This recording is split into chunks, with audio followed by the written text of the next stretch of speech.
नमस्कार दोस्तों, जय हिंद। आज हम लोग चर्चा करेंगे लेक्चर 5 की नंबर सिस्टम का। लगातार टॉपिक आपका चल रहा है और इस टॉपिक में जैसा कि आप सामने देख रहे हो, ये मैथमेटिक्स आपके SSC, CGL, CHSL, CPO, MTS सभी एग्जाम के लिए महत्वपूर्ण है। नंबर सिस्टम का ये लेक्चर नंबर 5 है और आज हम लोग जैसा सामने लिखा है 10 महत्वपूर्ण प्रश्न। इसके पहले जो 4 लेक्चर हुए उसमें हम लोगों ने क्लासिफिकेशन ऑफ नंबर डिटेल से पढ़ा है। प्राइम नंबर क्या होता है, कंपोजिट नंबर क्या होता है, odd number, even number, rational, irrational, जितनी भी प्रकार बढ़िया से ग्राफ बना के समझाया। सारे के सारे वीडियो का लिंक नीचे डिस्क्रिप्शन में दिया गया या फिर चैनल की प्लेलिस्ट में जाकर आप जरूर विजिट कीजिए, तभी इन प्रश्नों की प्रैक्टिस कीजिए ताकि हर एक चीज आपको अच्छे से समझ में आए। फिलहाल में देरी नहीं करेंगे बिल्कुल भी, क्योंकि बहुत कम समय में हम लोगों को बहुत काम करना होता है। जब सबसे पहले आप देख रहे होगे प्रश्न नंबर 1, ठीक। तो ढेर सारी चर्चाएं होनी है आज, इंपॉर्टेंट लिखा हुआ है निम्नलिखित में से सबसे छोटी अभाज्य संख्या कौन सी है। तो कुछ बेसिक चीजें आप समझो ध्यान से। जैसे ही बोला गया अभाज्य संख्या, क्या बोला गया, अभाज्य संख्या, तो समझ जाओ आप कि ये प्राइम नंबर की बात कर रहा है। इंग्लिश में इसी को प्राइम नंबर या रूल संख्या कहते हैं, ठीक। अब आपसे पूछा गया है कि अभाज्य संख्या कौन सी है। अभाज्य संख्या की डेफिनेशन हमने क्या सिखाई थी, जिसके केवल 2 फैक्टर हो। इट हैज ओनली 2 फैक्टर्स, यानी कोई भी दुनिया में ऐसी संख्या जिसके केवल 2 फैक्टर। अब एक एक को हम पोस्टमार्टम करते हुए चलेंगे। जैसे 0, तो 0 आपका अभाज्य संख्या नहीं होता है। पहले तो यही दिमाग लगा दो, तो इसका तो होना नहीं है। दूसरा दिया गया है क्वेश्चन, जो दिया गया ऑप्शन बी को अगर हम देखें, यानी 2 जो दिया गया है ये एक 1 से डिवाइड होगा 2 से, तो 1 और 2 इसके केवल 2 फैक्टर हैं। इसका मतलब ये प्राइम नंबर होगा कंफर्म। आगे चेक करते हैं और क्या दिया गया है। 3 के बारे में भी चेक करो, तो 3 1 से डिवाइड होगा और स्वयं 3 से डिवाइड होगा, तो ये भी आपका प्राइम नंबर है। कहने का मतलब जिन भी संख्या को रोंगला दिया नन ऑफ दीज, जिनमें से कोई नहीं। ध्यान से समझो, कोई भी ऐसी संख्या जिसमें केवल 2 फैक्टर होते हैं उसको हम लोग प्राइम नंबर अर्थात अभाज्य संख्या कहते हैं। लेकिन यहाँ जो प्रश्न है, एक वर्ड और छिपा हुआ है, अगर आप गौर से देख रहे हो कि सबसे छोटी अभाज्य। जैसे इसमें हम लोगों ने देखा आपका 2 भी अभाज्य और 3 भी, लेकिन 2 और 3 में छोटा कौन है, तो आपका जवाब आएगा 2 छोटा होता। तो यहाँ पर हमारा अकॉर्डिंग टू ऑप्शन सही हो जाएगा बी हमारी अभाज्य संख्या है। तो सी भी, यानी 3 भी अभाज्य संख्या है, लेकिन उसने पूछा निम्नलिखित में से छोटी अभाज्य संख्या, ठीक। तो छोटी अभाज्य संख्या दो भी कई बार एग्जाम में आपका आ चुका है, इंपॉर्टेंट है। क्लियर, इसको आप नोट कर लीजिए। आगे देखते हैं अगला प्रश्न, ठीक है। सबसे छोटी 2 अंकों की अभाज्य संख्या कौन सी। अब ध्यान से समझो, अब फिर से दूसरे क्वेश्चन में बताना तो आपको प्राइम नंबर ही है, ठीक। अगर आपने पहले के कॉन्सेप्ट लेक्चर ढंग से पढ़े तो तुरंत आंसर आ रहा होगा। सबसे पहले उसने बोला 2 अंकों की, यहाँ पर ध्यान दो, 2 अंकों की। अब अंक 2 होने चाहिए, तो आप सभी लोगों को पता है कि सबसे पहले 2 अंकों की संख्या हमको 10 मिलती है और सबसे लास्ट में हमको मिलती है 99। अब कह रहा 2 अंकों की हो और अभाज्य हो। अगर 10 के आप फैक्टर करोगे तो ये 1 से भी डिवाइड हो जाएगा, ये 2 से डिवाइड हो जाएगा, ये 5 से डिवाइड हो जाएगा, ये 10 से। तो इसके तो 4 फैक्टर हो गए। जब भी 4 फैक्टर हो या 2 से ज्यादा हो तो उसको हम लोग कहते हैं कंपोजिट नंबर। क्या बोलते हैं, कंपोजिट नंबर। इसका मतलब ये प्राइम नंबर तो होगा नहीं। अच्छा, जो दूसरा ऑप्शन दिया गया है आपको 99, इसको आप 1 से डिवाइड कर सकते हो, इसको आप 3 से डिवाइड कर सकते हो, इसको आप 9 से डिवाइड कर सकते हो, इसको आप 11 से डिवाइड कर सकते हो, इसको आप 99 से डिवाइड कर सकते हो। यानी 2 से ज्यादा फैक्टर हो गए तो ये भी प्राइम नंबर नहीं है, ये भी आपका प्राइम नहीं है, ये भी प्राइम नहीं, ये कंपोजिट नंबर है। अच्छा, 11 के अगर हम फैक्टर करें तो या तो ये 1 से डिवाइड हो गए या तो 11 से। केवल 2 फैक्टर हैं तो ये प्राइम नंबर है। साथ ही साथ उसने पूछा सबसे छोटी 2 अंकों की अभाज्य संख्या। सबसे छोटी 2 अंकों की 10 होती है, वो प्राइम है नहीं, तो 10 के बाद 11 ही आपको वो संख्या मिलेगी जो प्राइम नंबर होगी और 2 अंकों की। तो ऑप्शन सी इसका एकदम सही हो जाएगा। बोलो किसी को कोई समस्या है, स्क्रीनशॉट लेते जाइए आप ताकि सोल्यूशन आपके पास बना। ठीक, अगला प्रश्न देखते हैं, क्वेश्चन नंबर 3। ध्यान से और ये के क्वेश्चन को नोट कर लीजिए, ये आपके कंपटीशन में कई बार आ चुके हैं तो इनका विशेष ख्याल रखना है। अब देखते हैं प्रश्न नंबर 3। लिखा हुआ निम्नलिखित में से कौन सी अपरिमेय संख्या नहीं है। ध्यान से समझो, कह रहा है कौन सी अपरिमेय संख्या, ध्यान से समझो, अपरिमेय संख्या नहीं है। इसका मतलब आपसे ये घुमा फिरा कर पूछा गया है कि कौन सी संख्या जो है वो परिमेय है।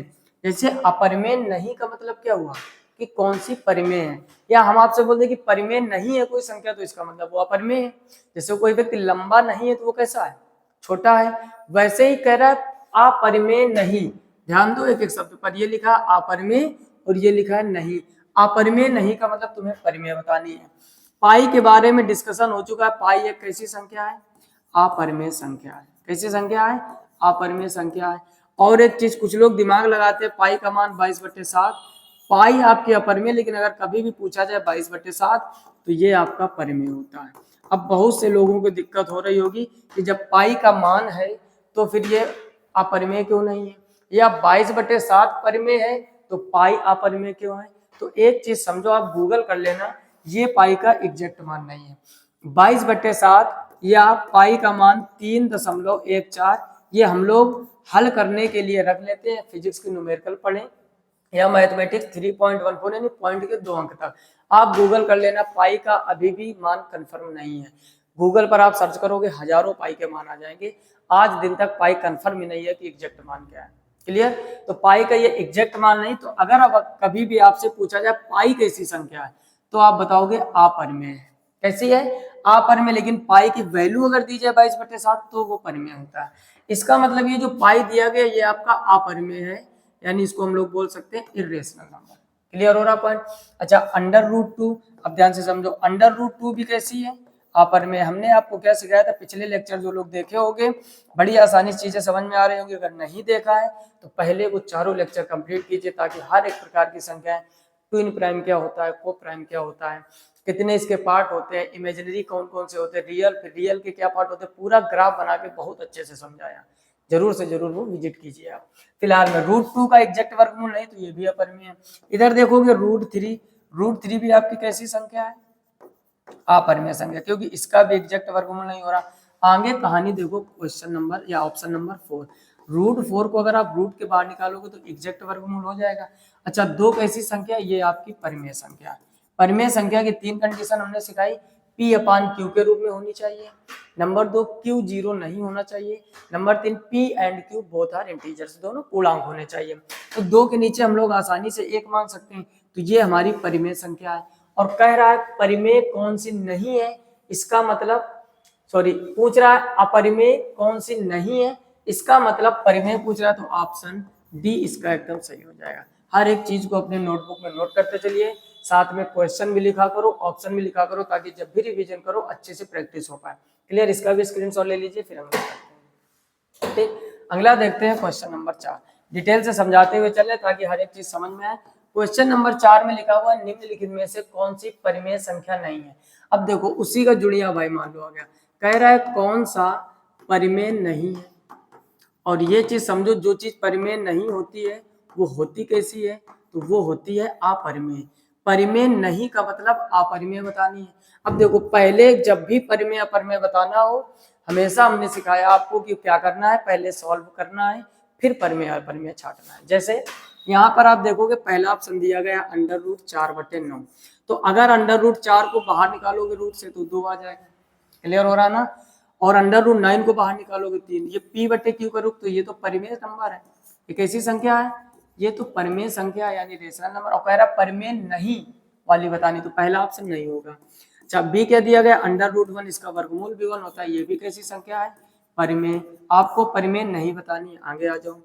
तीसरा नंबर दिया गया √27/9, तो 9 से काटोगे 9 3 27, √3, क्या √3 का एग्जैक्ट वर्गमूल हो रहा है, नहीं हो रहा है। इसका मतलब ये परिमेय नहीं है, या हम लोग बोल सकते हैं कि ये अपरिमेय है।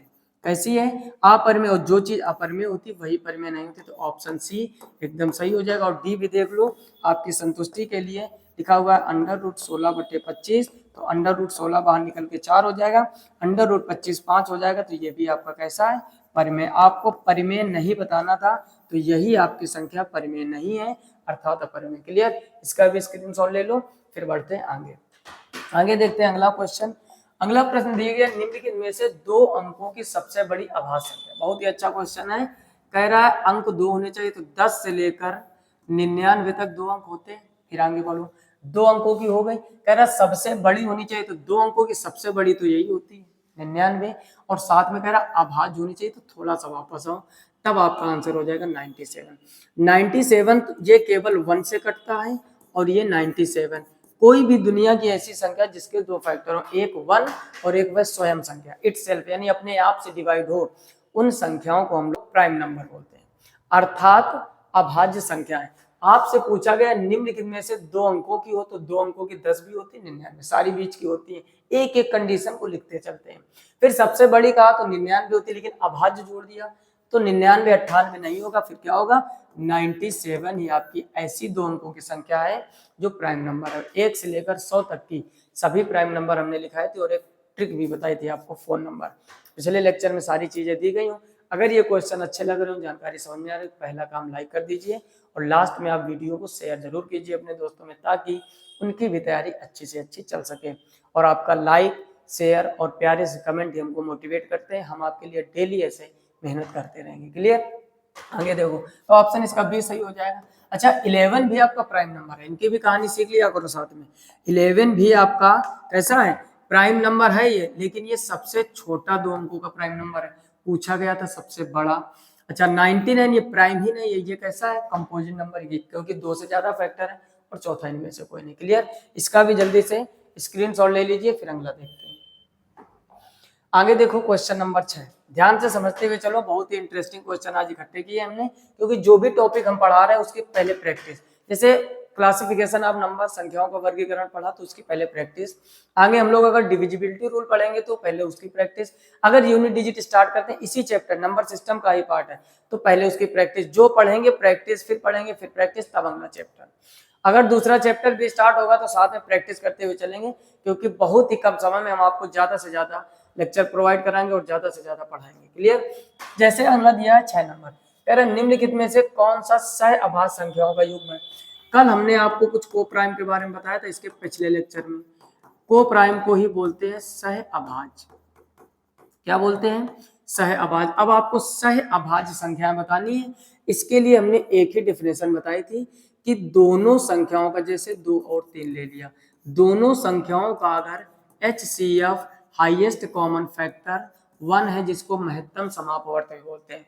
इसके बाद का चैप्टर हम लोग लासा मासा स्टार्ट करेंगे, जो भी आपके एग्जाम में क्वेश्चन आते हैं, इंपॉर्टेंट क्वेश्चन बनते हैं, ठीक।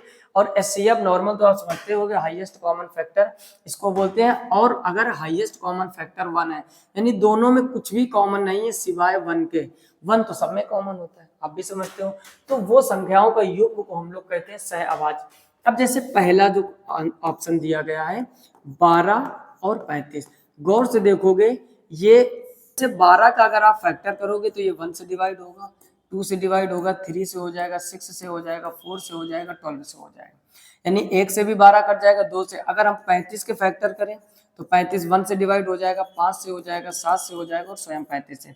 अब इनमें आप देखो 1 के अलावा क्या कोई कॉमन हो रहा है, समझने का प्रयास करो।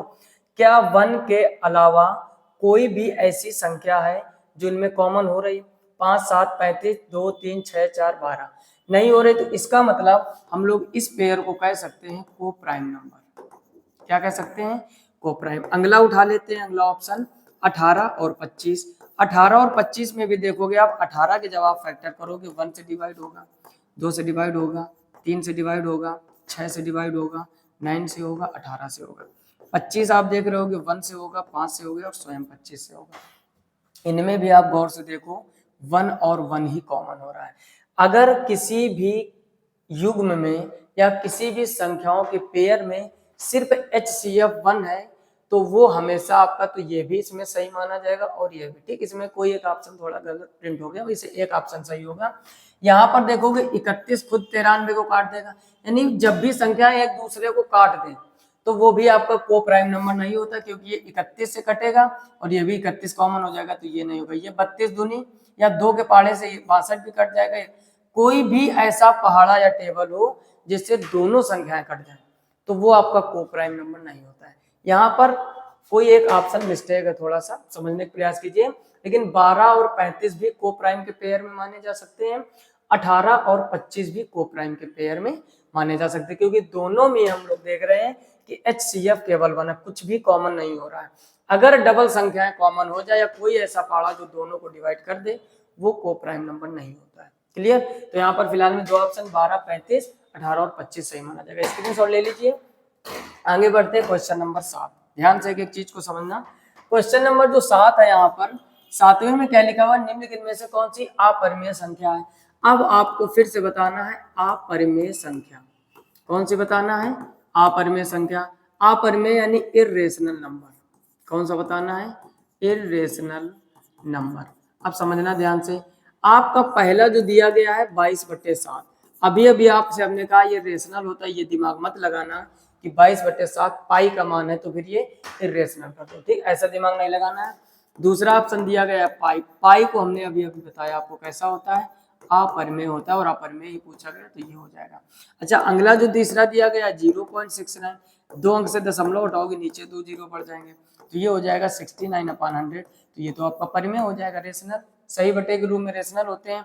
और अगला दिया गया है 5/√16। देखो कंफ्यूज करने के लिए कितना घुमाया, ऊपर तो 5 कर दिया, नीचे √16 का मतलब 4, तो ये भी कैसा है, रेशनल।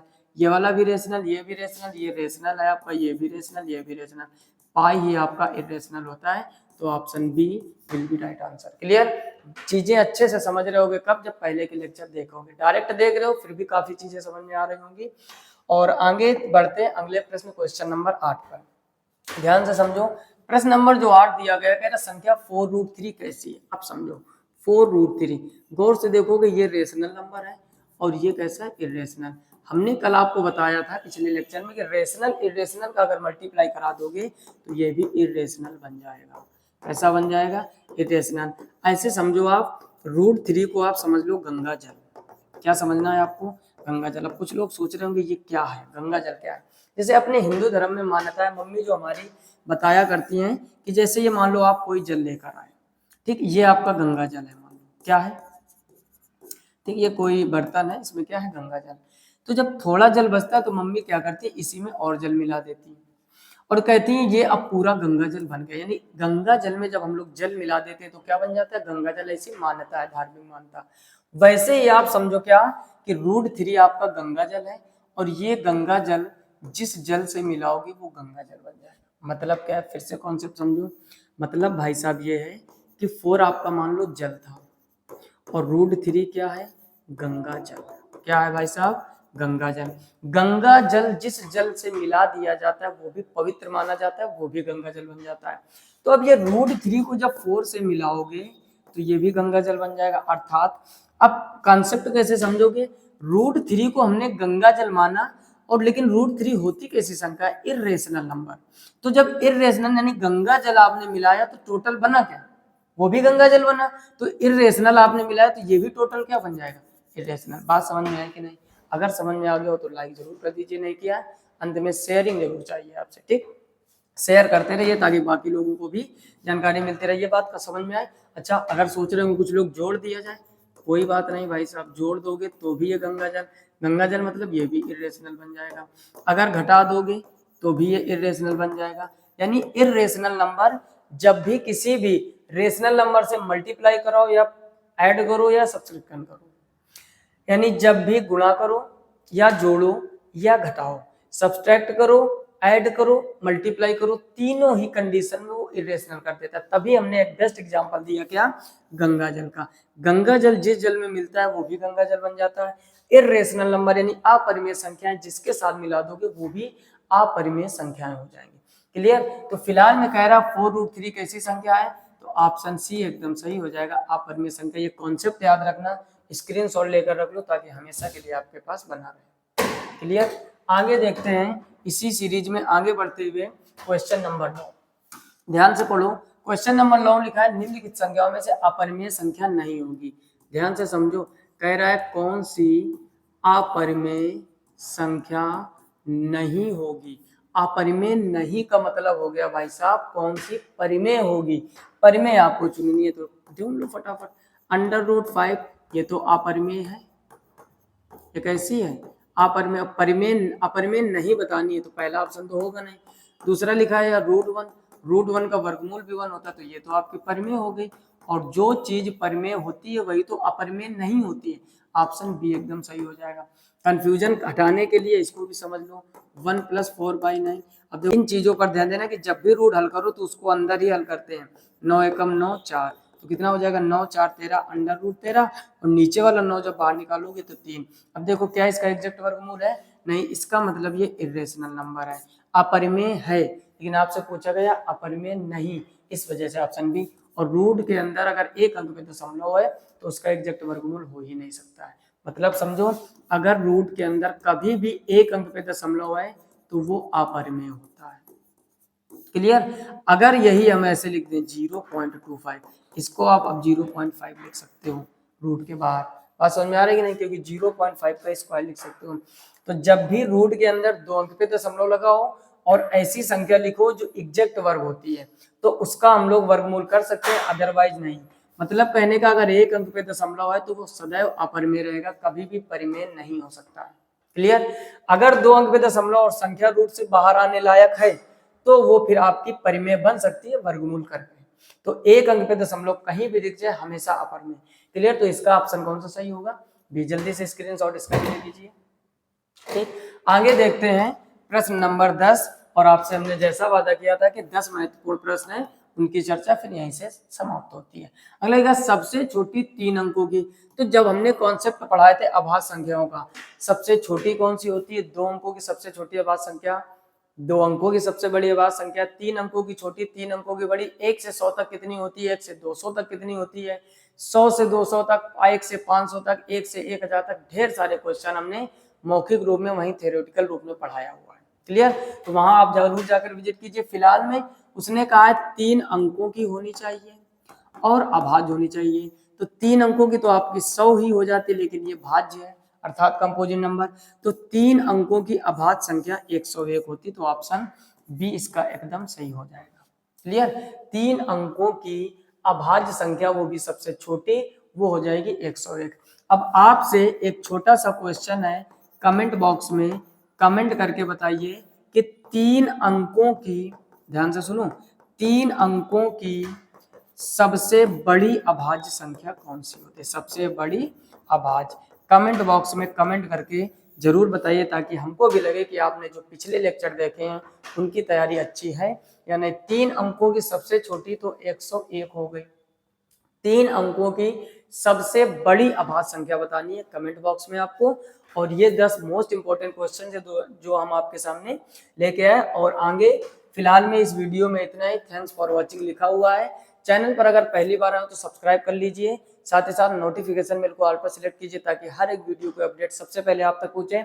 एकदम जीरो लेवल से टॉप लेवल तक मैथमेटिक्स सिखाएंगे, जैसे कि आप पिछले लेक्चर में देखे होंगे। कुछ भी ऐसा नहीं कि एकदम हाई स्पीड में पढ़ा के निकल के, वो कभी भी काम नहीं किया जाएगा। दूसरी बात, अगर जानकारी अच्छी लग रही हो तो अपने दोस्तों में जरूर शेयर कीजिए, ताकि उनको भी मैथमेटिक्स का डर जो है थोड़ा बहुत वो खत्म हो जाए। क्लियर? फिलहाल में इस वीडियो में इतना ही।